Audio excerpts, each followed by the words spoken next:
Exodus 3, verses 1 to 22. Now Moses was tending the flock of Jethro, his father-in-law, the priest of Midian. And he led the flock to the far side of the wilderness and came to Horeb, the mountain of God. There the angel of the Lord appeared to him in flames of fire from within a bush. Moses saw that though the bush was on fire, it did not burn up.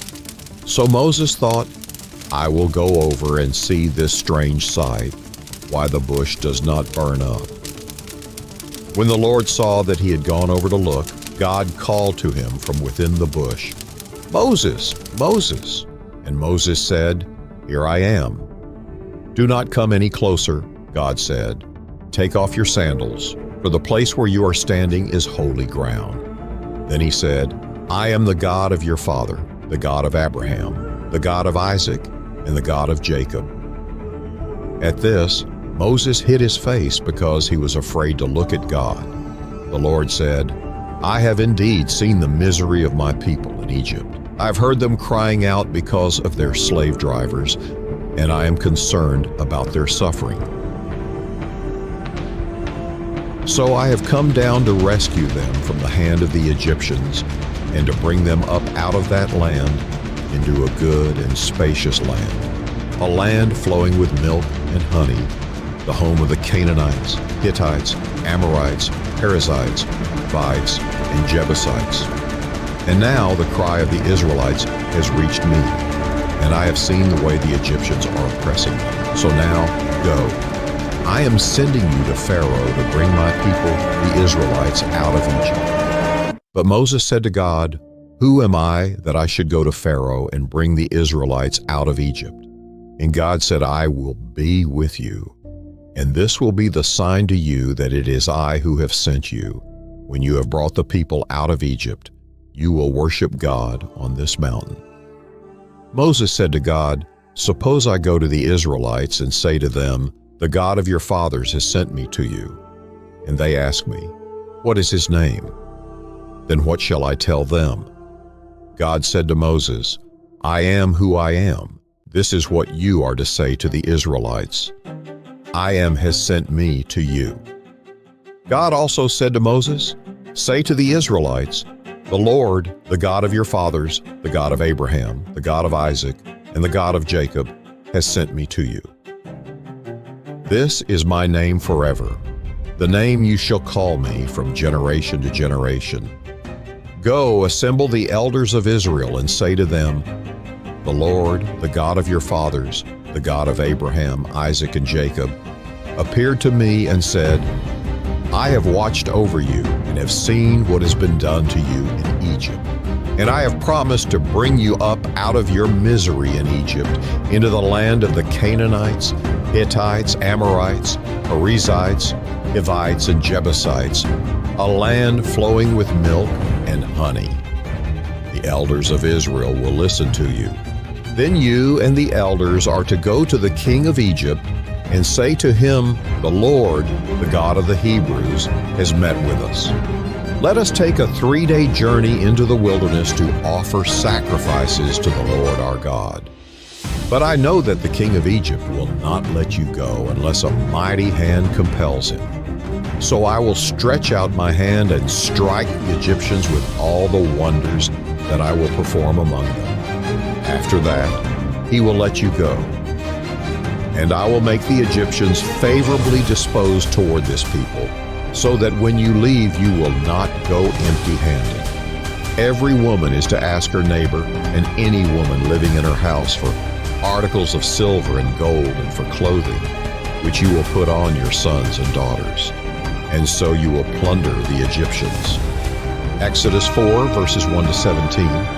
Moses answered, What if they do not believe me or listen to me and say, The Lord did not appear to you?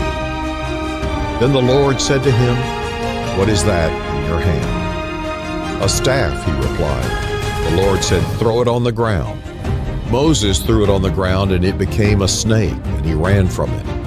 Then the Lord said to him, Reach out your hand and take it by the tail.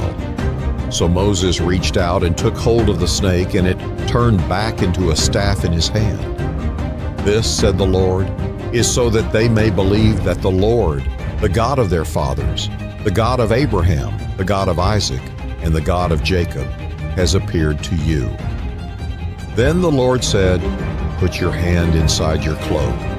So Moses put his hand into his cloak, and when he took it out, the skin was leprosy. It had become as white as snow. "Now put it back into your cloak," he said. So Moses put his hand back into his cloak, and when he took it out, it was restored, like the rest of his flesh. Then the Lord said, "If they do not believe you or pay attention to the first sign, they may believe the second. But if they do not believe these two signs or listen to you, take some water from the Nile and pour it on the dry ground. The water you take from the river will become blood on the ground." Moses said to the Lord, "Pardon your servant, Lord. I have never been eloquent, neither in the past nor since you have spoken to your servant. I am slow of speech and tongue." The Lord said to him, "Who gave human beings their mouths? Who makes them deaf or mute? Who gives them sight or makes them blind? Is it not I, the Lord? Now go, I will help you speak and will teach you what to say." But Moses said, "Pardon your servant, Lord. Please send someone else." Then the Lord's anger burned against Moses, and he said, "What about your brother, Aaron the Levite? I know he can speak well. He is already on his way to meet you, and he will be glad to see you. You shall speak to him and put words in his mouth. I will help both of you speak and will teach you what to do. He will speak to the people for you, and it will be as if he were your mouth and as if you were God to him. But take this staff in your hand so you can perform the signs with it." Exodus 4, verses 18 to 31. Then Moses went back to Jethro, his father-in-law, and said to him, "Let me return to my own people in Egypt, to see if any of them are still alive." Jethro said, "Go, and I wish you well." Now the Lord had said to Moses in Midian, "Go back to Egypt, for all those who wanted to kill you are dead." So Moses took his wife and sons, put them on a donkey, and started back to Egypt. And he took the staff of God in his hand. The Lord said to Moses, "When you return to Egypt, see that you perform before Pharaoh all the wonders I have given you the power to do. But I will harden his heart, so that he will not let the people go.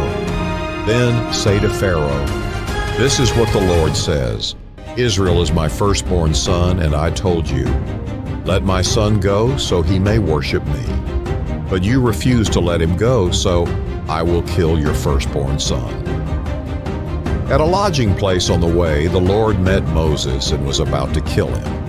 But Zipporah took a flint knife, cut off her son's foreskin, and touched Moses' feet with it.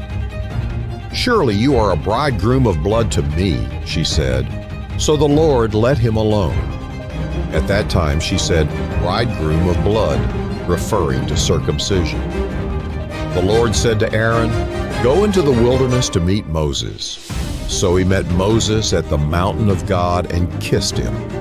Then Moses told Aaron everything the Lord had sent him to say, and also about all the signs he had commanded him to perform. Moses and Aaron brought together all the elders of the Israelites, and Aaron told them everything the Lord had said to Moses. He also performed the signs before the people, and they believed. And when they heard that the Lord was concerned about them and had seen their misery, they bowed down and worshiped. Exodus 5, verses 1 to 23. Afterward, Moses and Aaron went to Pharaoh and said, "This is what the Lord, the God of Israel, says. Let my people go so that they may hold a festival to me in the wilderness." Pharaoh said, "Who is the Lord that I should obey him and let Israel go? I do not know the Lord, and I will not let Israel go." Then they said, "The God of the Hebrews has met with us. Now let us take a 3-day journey into the wilderness to offer sacrifices to the Lord our God, or he may strike us with plagues or with the sword." But the king of Egypt said, "Moses and Aaron, Why are you taking the people away from their labor? Get back to your work." Then Pharaoh said, "Look, the people of the land are now numerous, and you are stopping them from working." That same day, Pharaoh gave this order to the slave drivers and overseers in charge of the people: "You are no longer to supply the people with straw for making bricks. Let them go and gather their own straw. But require them to make the same number of bricks as before. Don't reduce the quota. They are lazy. That is why they are crying out, 'Let us go and sacrifice to our God.' Make the work harder for the people so that they keep working and pay no attention to lies." Then the slave drivers and the overseers went out and said to the people, "This is what Pharaoh says: I will not give you any more straw. Go and get your own straw wherever you can find it, but your work will not be reduced at all." So the people scattered all over Egypt to gather stubble to use for straw. The slave drivers kept pressing them, saying, "Complete the work required of you for each day, just as when you had straw." And Pharaoh's slave drivers beat the Israelite overseers they had appointed, demanding, "Why haven't you met your quota of bricks yesterday or today as before?" Then the Israelite overseers went and appealed to Pharaoh. "Why have you treated your servants this way? Your servants are given no straw, yet we are told, 'Make bricks.' Your servants are being beaten, but the fault is with your own people." Pharaoh said, "Lazy? That's what you are, lazy. That is why you keep saying, 'Let us go and sacrifice to the Lord.' Now get to work.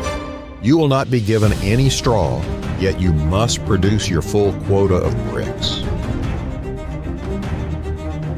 The Israelite overseers realized they were in trouble when they were told, "You are not to reduce the number of bricks required of you for each day." When they left Pharaoh, they found Moses and Aaron waiting to meet them, and they said, "May the Lord look on you and judge you. You have made us obnoxious to Pharaoh and his officials and have put a sword in their hand to kill us." Moses returned to the Lord and said, "Why, Lord, why have you brought trouble on this people? Is this why you sent me? Ever since I went to Pharaoh to speak in your name, he has brought trouble on this people, and you have not rescued your people at all."